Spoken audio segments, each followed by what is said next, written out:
Bom dia, queridos alunos.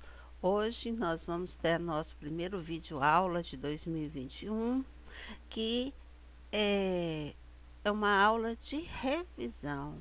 Vamos recordar um pouquinho de alguns conteúdos do ano passado. Nós vamos ver um pouquinho de figuras de linguagem. Figuras de linguagem, recordando, são recursos que autores e falantes utilizam para dar expressão no seu conteúdo, né? Para tratar de forma um pouco alegórica, expressiva. Então vamos ver algumas, as mais utilizadas. Metáfora. A metáfora representa uma comparação. Então, ela é como a comparação, é parecida, porém há uma diferença entre as duas. Na metáfora, não vem um conectivo. Já na comparação, há conectivos. Vamos ver? Ó, a vida é uma nuvem que voa. Isso é uma metáfora. Está comparando a metáfora a uma nuvem que é passageira, que voa. Então não tem nenhum conectivo. Se tivesse esse como aqui, ó, esse conectivo como, seria comparação. Então a diferença entre as duas são os conectivos. Olha aqui. Seus olhos são como jabuticabas. Tem o conectivo? Comparação. Se não tivesse, seria metáfora. Se eu dissesse assim, seus olhos são jabuticabas, seria uma metáfora, ok? Metonímia. Metonímia, nós temos vários tipos de metonímia, porque ela é a transposição de significados considerando parte pelo todo, autor pela obra. Por exemplo, costumava ler Shakespeare. Ela lia o homem Shakespeare? Não. Ela lia as obras de Shakespeare. Eu comprei um Picasso. Eu comprei o homem Picasso? Não. Eu comprei o quadro, a obra, certo? O estádio vaiou. Foi o estádio que vaiou? Não, foram as pessoas que estavam no estádio. Bem, aí nós vamos para a catacrese. A catacrese é por falta de uma palavra melhor para especificar alguma coisa, utiliza-se a catacrese, por exemplo, a asa da xícara, o bico do bule, o braço do sofá, a perna da cadeira. Embarcou há pouco no avião. Quem embarcou, embarca no barco. Porém, para se entrar no avião, não tem outra palavra que expressa melhor, certo? Sinestesias. Sinestesia utiliza sensações por órgãos dos sentidos diferentes. Por exemplo, com aqueles olhos, os olhos é a visão, né? Que utiliza os olhos. Frios, frios é o tato. Diz que não gostava mais da namorada. Então, há uma mistura de sensações, né? A lua beija. Não, esse aí é outro. A sinestesia, então, voltando aqui para ficar fixo, que é a associação desses sentidos, né? Sentir o doce gosto do aroma das flores, né? Você provou o aroma? É doce, né? Aí é paladar com cheiro, né? Com olfato. Perífrase é também chamada de antonomásia, é aquela que a gente pega um codinome ou uma palavra que identifica alguém. Por exemplo, eu digo o rei do futebol esteve em Anápolis. Nós vamos saber então que o Pelé esteve em Anápolis. eu digo, o rugido do rei das selvas é ouvido a uma distância de 8 quilômetros. O rugido de quem? Do leão, né? O leão que é o rei das selvas. Aí eu falo, a cidade maravilhosa, a gente vai saber que é o Rio de Janeiro. Hipérbole é um exagero. Estou morrendo de fome. Quase morri de rir. Já falei 1 milhão de vezes com você, né? 500 vezes isso aqui, ó, já fiz isso aqui de hipérbole, né? Então é um exagero. Eufemismo é para suavizar a fala, o discurso. João foi morar com os anjos. É, ela entregou a alma a Deus. Fulano bateu as botas, né? É um eufemismo. Então, quando você suaviza alguma coisa. Ironia. Ironia é quando você quer falar uma coisa expressando outra. É tão inteligente que não acerta nada. Se não acerta nada, ela não é tão inteligente assim, né? É tão rápido que demora quase 1 ano para chegar aqui, né? Então, é uma ironia. Personificação ou prosopopeia é quando você dá atribuição de qualidades e sentimentos humanos para seres irracionais ou inanimados. O jardim olhava as crianças sem dizer nada. O jardim olha. Não. A lua beija seu rosto. A lua beija. Não. Então, é personificação ou prosopopeia. Antítese é o uso de termos que têm sentidos opostos. A antítese e o paradoxo se parecem. Porém, a antítese é um oposto mais contundente, mais que demonstra mais, né? Como guerra, paz, amor, ódio, bem, mal, dia, noite, certo? Então é assim, é bem mais, aparece bem mais e é contundente, certo? Já o paradoxo, ele é mais sutil. Por quê? Porque é no jogo das ideias. Olhe bem, estou cego de amor e vejo quanto isso é bom. Cego e vejo é um paradoxo. Aquele poema de Camões que diz: amor é fogo que arde sem se ver.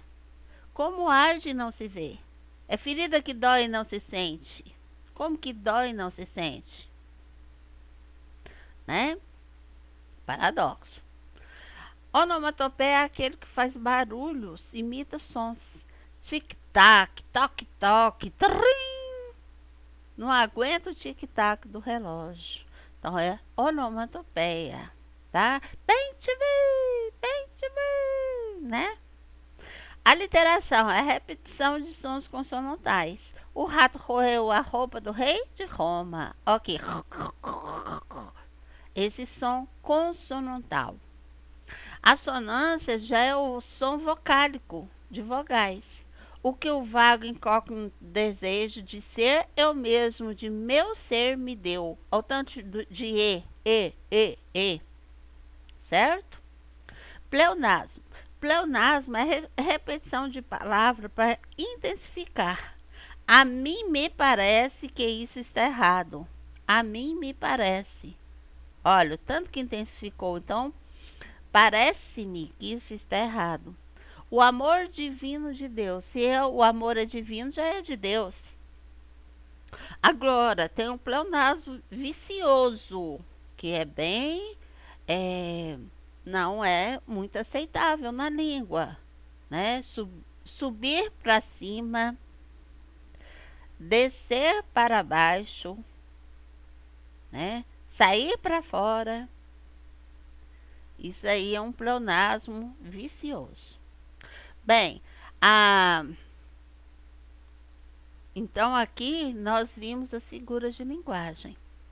Agora o que, que nós vamos ver aqui? Nós vamos ver a questão dos gêneros: gênero lírico, dramático e épico. Então, na antiguidade clássica, os textos literários dividiam nesses três grupos. Vamos ver primeiro o lírico. Vem da lira, que é um instrumento musical. A lira parece a harpa, só que ela é pequenininha, põe assim aqui no ombro, né, no tórax. E ela acompanhava os cantos dos gregos, acompanhava as poesias. Textos de caráter emocional, centrados na subjetividade dos sentimentos da alma.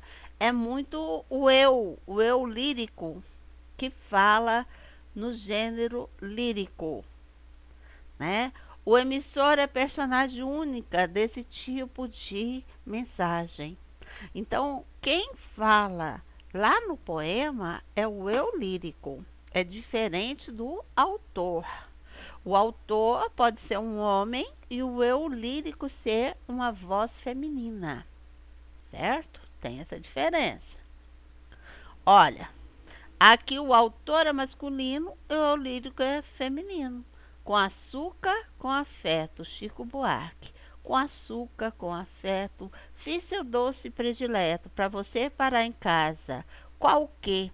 Com seu terno mais bonito, você sai, não acredito. Quando diz que não se atrasa, você diz que é um operário, sai em busca do salário. É como se fosse aqui uma esposa, né? Falando que o fez doce pro marido, para ele ficar em casa, mas que ele sai para trabalhar. O gênero épico ou narrativo. O gênero épico ou narrativo, ele lembra muito, épico vem de época. Ele lembra muito as histórias, os feitos históricos.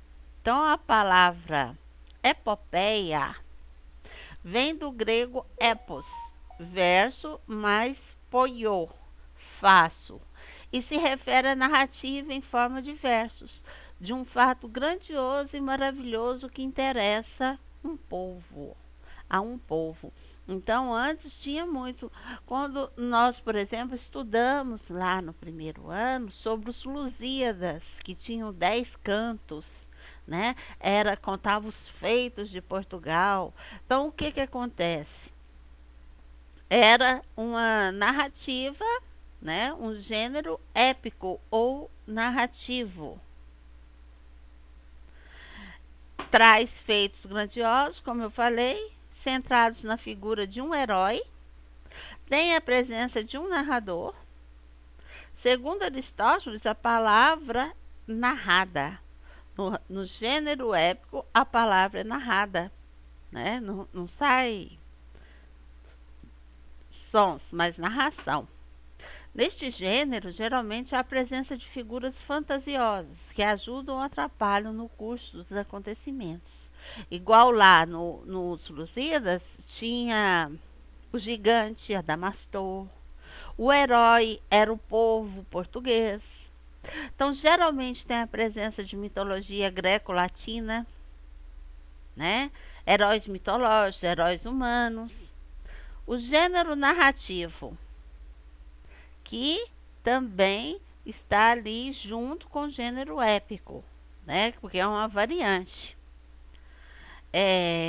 Nós temos as narrativas em prosas, quer dizer, não são em versos, são cursivas, são em prosas. Que tipos de narrativo nós temos? Romance, novela, conto, fábula, né? Agora nós vamos ver o gênero dramático.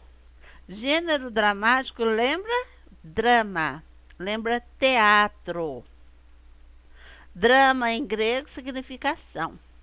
Ao gênero dramático pertencem os textos em poesia ou prosa, feitos para serem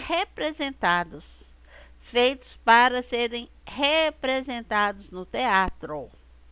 Compreende as seguintes modalidades: tragédia é a representação de um fato trágico, após suscitar compaixão e terror.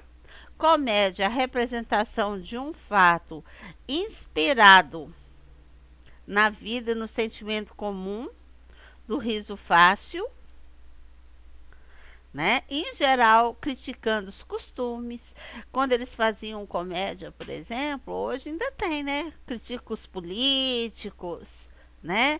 Na época criticava, na antiguidade, criticava muito os religiosos, as mulheres, os homens, as mulheres de má vida.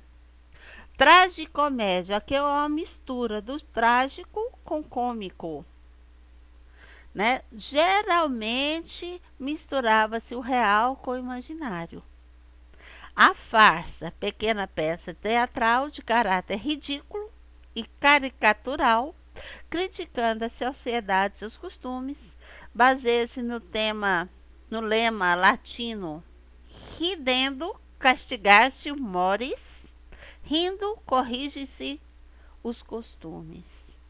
Então, bem, eu espero que tenha ficado claro que que possa ajudá-los nas suas tarefas.